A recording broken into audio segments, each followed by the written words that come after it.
আলু দিয়ে মুরগির মাংস রান্না করছি। প্রথমে পেঁয়াজ বেরেস্তা করে মরিচের গুঁড়ো, হলুদের গুঁড়া, জিরার গুঁড়ো, ধনিয়ার গুঁড়া, এলাচি, দারচিনি তেলে দিয়ে দিয়েছি, তেজপাতা সহ। আর একটু ব্লেন্ডার করেছি পেঁয়াজ, কাজু বাদাম, পেস্তা বাদাম, কাজু বাদাম, কাঠবাদাম, তারপরে কাঁচামরিচ, টমেটো, একটু জৈত্রী টেস্ট করে দিয়েছি। সুন্দর গন্ধ বেরিয়েছে।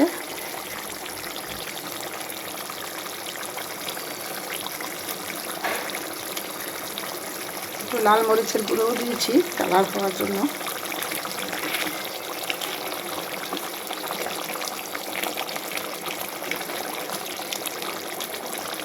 কালারটা অনেক সুন্দর হয়েছে। আমি কিন্তু কালার করি না, আমি ডাইরেক্ট দিয়ে দিই ইউটিউবে।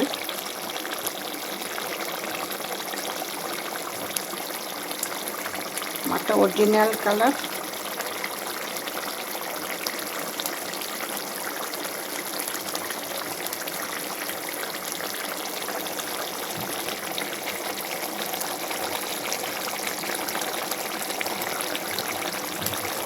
আমি এডিট করে কালার করতে পারি না।